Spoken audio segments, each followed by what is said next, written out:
Welcome to ProSpeak English Dialogue. Today's topic is how I plan my week in English. Join Alex and Sarah for a relaxed chat about calendars, priorities, and plans that survive real life, not just pretty screenshots. Sarah, random question. When do you actually look at your week? Like, seriously look at it? Seriously? Usually Sunday evening. Sometimes Monday morning if I'm pretending I'm still on vacation. Monday morning planning is basically crisis mode with coffee. Crisis mode is right. But I like the idea of a calm Sunday. I open my calendar, I breathe, I pretend I'm organized. Organized is the dream. In practice, my week is half appointments and half mystery tasks flowing in my head. Mystery tasks, yeah. I'll remember something at 11 p.m. and tell myself I'll write it down tomorrow. Tomorrow becomes never. So I've been trying to explain my system out loud, like how I plan my week in English, because it forces me to be honest. Out loud is different. In your head, you're a CEO. Out loud, you're a human with a phone. Human with a phone. Accurate. So step one for me is dumping everything into one place. Inbox zero for my brain. Dumping meaning you write every task down so it's not living in your head rent-free. Yeah, app, paper, sticky notes, whatever I won't ignore. Then I ask a boring question. What's fixed already? Fixed. Meetings, shifts, classes, the stuff with a timestamp. Exactly. Because if I skip that, I plan a huge project on top of a day that's already sliced into pieces. Sliced into pieces. Lots of small blocks. No room for deep work. Deep work is the quiet focus time. If my calendar looks like a checkerboard, deep work doesn't happen. Okay, so you see the fixed stuff. Then what? You add dreams? I used to add dreams first. That's how I learned my lesson. The week starts Sunday calm, then Monday arrives with reality. Monday reality. Emails, surprises, someone needs something quick? Quick is never quick. So now I separate must do from nice to do before I get romantic about the week. Must do versus nice to do. Like bills versus reorganizing my closet? Yeah, closet can wait. Bills can't. If I'm learning how to describe this in English, I keep the word simple. My top 3 for the week: hard deadlines, flexible tasks. Top 3, hard deadlines, flexible tasks. That already sounds like a plan with air in it. Air in it. Space. That's the part I used to skip. I wanted the color-coded fantasy. Color-coded fantasy? Every hour assigned. Blue for work, green for gym, pink for life admin. It looks beautiful on a screen. Life admin, boring grown-up tasks. Bills, emails, fixing stuff. Yeah, and the fantasy is that I'll follow it like a train schedule. Real me is more like a bus in traffic. Bus in traffic, I feel that. So the pretty plan becomes guilt by Tuesday. Guilt because I failed the plan, even though the plan was unrealistic. Unrealistic how? Too many tasks or too little time? Both. I forget transitions. Eating, showering, walking somewhere. I also forget I'm tired. Tired isn't a character flaw. It's data. Data I ignored. So my first attempt at planning was basically performance. Look how optimized I am. Optimized on paper, exhausted in real life. And I stocked too many big rocks in one day. A big rock is a heavy task that needs a big chunk of focus. Big rocks, important work, not just quick emails. Right. If I schedule 3 big rocks after a day of meetings, I'm setting myself up to fail. So the color-coded plan looks smart, but it doesn't match your energy. Energy is the hidden calendar. I didn't even have language for that at first. I just called myself lazy. Lazy is a lazy word. You're just human. Thanks. So the fantasy plan breaks first contact with the real week.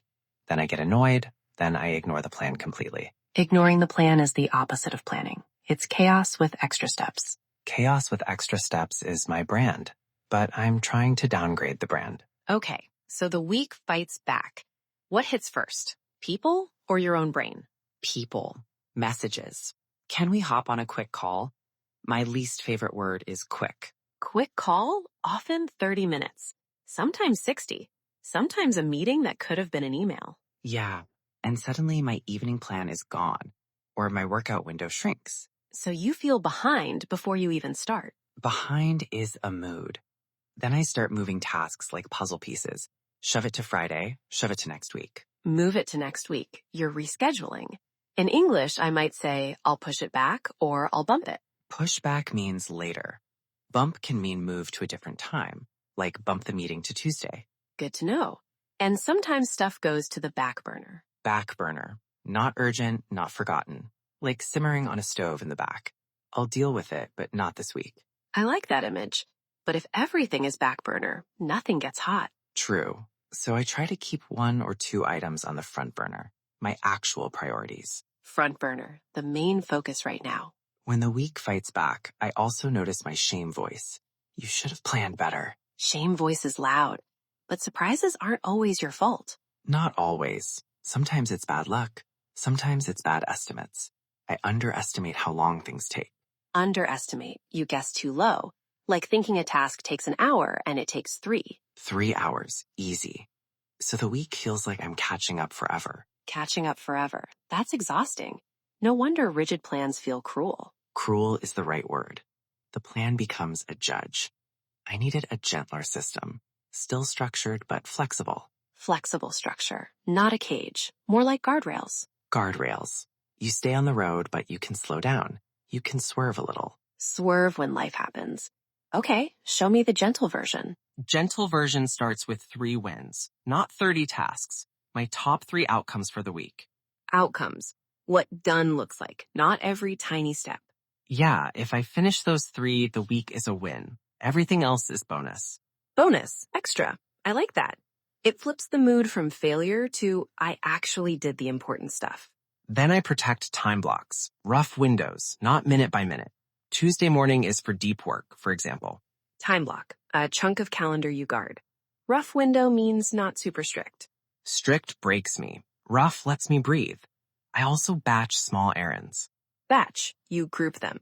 Like errands in one trip instead of 5 random trips. Exactly. Batch phone calls too. 1 hour of calls beats 10 scattered ones. Scattered, spread out, messy. Batch is cleaner mentally. And I leave buffer, empty space on purpose. Buffer is padding, like extra time between things. Padding, space so one delay doesn't destroy the whole day. Yeah, if my calendar is full to the edges, I'm not planning. I'm cosplaying a robot. Cosplaying a robot, amazing. So the week has slack. Slack, extra room. Not the app, the idea. Room for a bad night of sleep, room for a surprise task. Got it. What about reviewing? Do you check in midweek? Wednesday-ish. I ask, what's still realistic? I move things without drama. Move things without drama. That's a skill. Not treating every change like a personal failure. Planning is a draft. The week edits it. I say that sentence a lot. It's a draft. Draft, first version, not final. That lowers the pressure. Pressure down, clarity up. And when I talk about this in English, I keep verbs simple. Schedule, reschedule, block, batch, buffer. Simple verbs, honest week. I can work with that. All right, I'm stealing your system for describing my week. Top 3, time blocks, buffer. Steal freely. And remember, it's a draft, not a contract. Draft, not contract. That alone saves my mental health. Mental health is part of planning. A plan that shames you isn't a plan. It's a trap. Trap. Yeah. Okay, one sentence I'll repeat. I'm leaving buffer because life isn't a spreadsheet. Life isn't a spreadsheet. Say that to your Sunday self. It's kinder. Kinder Sunday. I needed that. Same plan next week. Review, adjust, breathe. That's the loop. Review, adjust, breathe. I'll put that on a sticky note. And if you're practicing English, narrate your real week out loud. Even 2 minutes. It makes the words stick. 2 minutes of real life beats 10 minutes of fake perfection. Fake perfection is boring. Messy English about a messy week. That's useful. Messy and useful. Thanks, Alex. Anytime. And to everyone listening, thanks for joining ProSpeak English Dialogue. We'll catch you in the next episode.